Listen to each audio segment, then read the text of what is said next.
पैसे के प्रति हमारे रवैये के विषय में बात करेंगे। मैं आपको एक वचन दिखाना चाहता हूँ जो कई लोग गंभीरता से नहीं लेते। लूका 16 उसका 13वां वचन मेरे साथ निकालिए। ये बहुत बहुत ज़रूरी वचन है। अगर आप नहीं जानते तो इसको आप देखिए। लूका 16:13 यीशु मसीह ने कहा, कोई दास दो स्वामियों की सेवा नहीं कर सकता, क्योंकि वो तो एक से बैर और दूसरे से प्रेम रखेगा, या एक से मिला रहेगा और दूसरे को तुच्छ जानेगा। और ये दो स्वामी कौन है? परमेश्वर और शैतान नहीं, पर परमेश्वर और पैसा। क्या आप जानते हो, अगर आप यीशु से पूछते कि कौन से दो स्वामी मनुष्य पर प्रभुता करने की कोशिश करते हैं, औसत मसीह से पूछो, वो कहेंगे परमेश्वर और शैतान। यीशु कहेगा नहीं, दो स्वामी जो आप पर प्रभुता करना चाहते हैं, राज करना चाहते हैं, वो है परमेश्वर और पैसा। और आप में से कुछ जो पीछे बैठकर कह सकते हैं मैं शैतान की सेवा नहीं करता, अच्छी बात है, पर अगर आप पैसे की सेवा कर रहे हो तो आप परमेश्वर की सेवा नहीं कर सकते। ये बहुत ज़रूरी है इसको समझना। मैंने बहुत मुश्किल से कोई संदेश सुना है किसी से इस वचन पर मेरे जीवन में, क्योंकि यहाँ लिखा है आपको एक से बैर करके दूसरे से प्रेम रखना है, और एक से मिले रहना है, बिल्कुल समर्पित रहना है, और दूसरे को तुच्छ जानना है। ये वचन को, इसको परमेश्वर और पैसे को लागू कीजिए। कैसे मैं परमेश्वर से प्रेम कर सकता हूँ? लूक 16:13 के अनुसार सामना कीजिए इसका। ये कितना भी कठिन क्यों ना हो, सामना कीजिए इसका, और वो आपके जीवन में काम करेगा। कई बार हमें एक कठिन सर्जरी से होकर गुजरना पड़ता है, ऑपरेशन से होकर गुजरना पड़ता है, अगर हम कैंसर को अपने शरीर से निकालना चाहते हैं। और लोग इतने इच्छुक होते हैं, उत्सुक होते हैं, उसमें उत्साही होते हैं कि उनके शरीर का कोई अवयव निकाल दिया जाए अगर वो कैंसर से मुक्त हो पाए तो। मैं आपको बताना चाहता हूँ, पैसे का प्रेम ये सबसे बड़ा कैंसर है जो सारे मनुष्यों में पाया जाता है, और विश्वासियों में भी।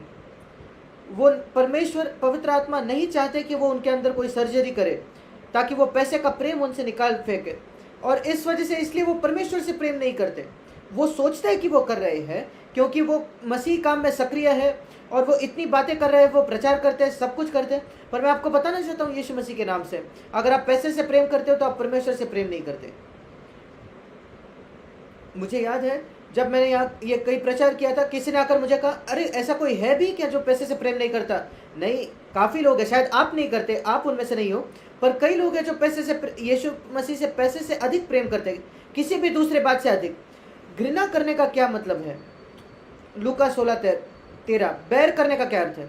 दूसरे वचन में 2 अध्याय पहले लूका 14:26 में यीशु मसीह ने बताया, अगर तुम मेरे शिष्य होना चाहते हो तो अपने पिता, अपने माता, पत्नी, बच्चों, भाइयों, बहनों और अपने प्राण को अप्रिय जानना है या घृणा करनी है। और वहाँ घृणा का क्या मतलब है? क्योंकि दूसरे जगह में वो कहता है माता पिता का आदर करो, अपने पत्नी से वैसा प्रेम करो जैसे मसीह ने कलीसिया से किया। तो ये एक दूसरे के विरोधी नहीं है। यहाँ घृणा करना, अप्रिय जानने का अर्थ ये है, माता पिता को मसीह का प्रेम इतना अधिक होना चाहिए कि दूसरे सारे प्रेम गायब हो जाते हैं, मानो अंधेरे में। जब सूर्य उदय होता है, वो सारे जो तारों का ज्योति है वो गायब हो जाती है। ज्योति तो है तारों में बहुत ज़्यादा ज्योति है, पर वो गायब हो जाती है जब सूर्य का उदय होता है। वो एक उदाहरण है। क्या अर्थ है जब यीशु मसीह ने कहा घृणा? और जब हम वचन की तुलना वचन से करते हैं, मत्ती 10:37 में लिखा है, यीशु का कहना था, जो माता पिता मुझसे अधिक प्रेम अगर करता हो तो वो मेरे योग्य नहीं। इनको एक साथ रखे, मत्ती 10:37। आपको पैसे से घृणा करके परमेश्वर से प्रेम करना है, इसका मतलब मुझे परमेश्वर पर पैसे से अधिक प्रेम करना है, जैसे मुझे परमेश्वर पे अपने माता पिता, अपने बच्चे और पत्नी से अधिक प्रेम करना है। नहीं तो आप शिष्य नहीं हो सकते अगर आप सर्वोच्च रीति से यीशु पर प्रेम नहीं करते। आपके जीवन का पहला स्थान उसका होना चाहिए, नहीं तो आपके पास उसके लिए कोई स्थान नहीं है। और पैसा कई बार वो जगह ले लेता है जो मसीह की होनी चाहिए। हमें पैसे को नीचे डालना है, ऐसा नहीं कि आप उसका इस्तेमाल नहीं कर सकते। क्या आप जानते हो बाइबल के शुरुआत में पहले अध्याय और आखिरी अध्याय में सोने के विषय में लिखा है। अदन बाग में सोना था। क्या आप जानते थे इस बात को? उत्पत्ति की पुस्तक उसका 2 अध्याय उसका 11वां वचन, वहां सोना है लिखा है। उत्पत्ति 2:11 अदन में। और 12वें वचन में लिखा है, उस देश का सोना चोखा होता है। सोना अच्छा है अगर वो परमेश्वर की उपस्थिति में है, सिर्फ तभी। उत्पत्ति 2:12। और दूसरी जगह जहां हम सोने के विषय में पढ़ते हैं, प्रकाशित वाक्य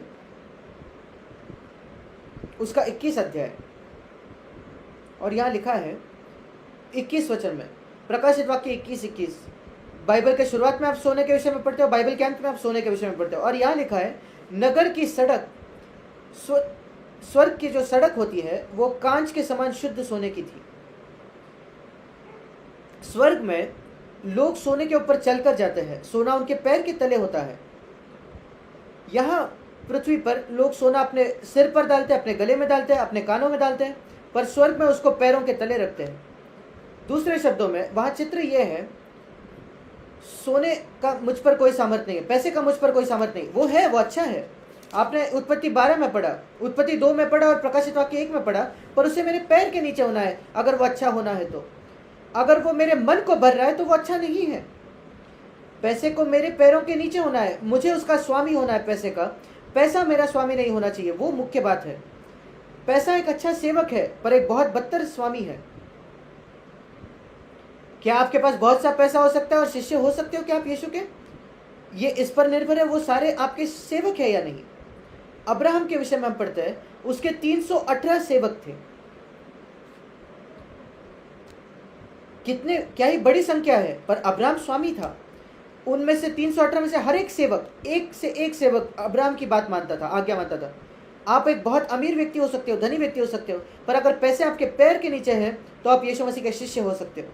या आप बहुत कम पैसा हो सकता है, शायद एक ही सेवक है आपके पास, पर अगर वो सेवक आपके घर का स्वामी बन जाए तो फिर आप स्वामी नहीं रहे। प्रश्न ये नहीं है कि आपके पास कितना पैसा है, प्रश्न ये है कि पैसा आपके पैरों के नीचे है या आपके सिर के ऊपर है। कुछ लोग सोचते हैं कि आपको बहुत गरीब होना है यीशु का शिष्य होने के लिए। आयुब एक बहुत ही धनी व्यक्ति था संसार में, और परमेश्वर ने कहा उसके जैसे पूरे संसार में कोई नहीं है। अब्राहम बहुत ज़्यादा अमीर व्यक्ति था। नई वाचा में भी अमीर लोग हैं, धनी लोग हैं और गरीब लोग भी हैं। ये बातें ज़रूरी नहीं है, ये आप अच्छे दिखते हो या अच्छे नहीं दिखते उसके जैसा है, उससे कोई फ़र्क नहीं पड़ता। अगर आप कैसे दिखते हो उसको आप ज़्यादा मायने देते हो तो आप यीशु के शिष्य नहीं हो सकते। पर अगर आपके लिए वो कोई मायने नहीं रखता, आपकी सुंदरता, आपकी शिष्यता, यीशु के आप शिष्य क्या हो या नहीं, ये इस पर निर्भर नहीं कि आप कितने सुंदर दिखते हो, कितने लंबे हो, कितने अच्छे दिखते हो, आपके त्वचा का रंग क्या है, इस पर बिल्कुल भी निर्भर नहीं है। प्रश्न है ये सारी बात आपके स्वामी है या आपके पैरों के नीचे है या नहीं, और मसीह इकलौता आपका प्रभु है। वो सबसे ज़रूरी बात है पैसे के संबंध में। जहाँ जैसे लूका 16:13 कहता है, मैं यीशु के प्रति समर्पित नहीं हो सकता जब तक मैं ये नहीं कहूँगा पैसा तेरा मुझ पर कोई सामर्थ नहीं है, तू मेरा दास है, मैं तुझे घर से नहीं निकालने वाला, मुझे तेरी ज़रूरत है। हम सबको इस पृथ्वी पर पैसे की ज़रूरत है, पर प्रश्न है कि उसको अपनी सही जगह पर रखा जाए। पुरानी वाचा में अगर आप पुरानी वाचा को पढ़ो, पुरानी वाचा के नबियों को पढ़ो, मुख्य बात इसराइल को जिसकी वजह से वो दोष देते थे वो था मूर्ति पूजा। उनकी मूर्ति पूजा की वजह से इसराइल को न्याय किया जाता था और उनको वो बंधुआई बना के ले जाए थे कई बार। और अगर आप उनके इसराइल के मूर्ति पूजा को देखें, वो सोने की मूर्तियां बनाते थे और उनके काफ़ी जो आराधना की जगह थी वहाँ यौन पाप था, सेक्सुअल पाप था। जैसे आज भी धार्मिक क्षेत्रों में बहुत यौन पाप है, सेक्स का पाप है। हाँ, जहाँ कहीं सेक्स और पैसा एक मिल जाते हैं वो है मूर्ति पूजा। पुरानी वाचा में वो जो ऊंचे स्थान थे, हम इसराइल के विषय में पढ़ते कि वो ऊंचे स्थानों पर आराधना करते थे, वहाँ सोना था और वहाँ यौन का पाप था। धार्मिक जो वैश्याय थे, आज पुराने नियम में था और आज भी कुछ धर्मों में है, विधर्मियों में, और कई पास्टर्स भी है जो स्त्रियों के साथ पाप करते हैं। सेक्स और पैसा बहुत ज़रूरी भाग है झूठे धर्म का, पुरानी वाचा में और आज भी। और इसलिए हमें याद रखना है ये दो बातें हैं जो हमें सचमुच उससे लड़ना है और उससे मुक्त होना है।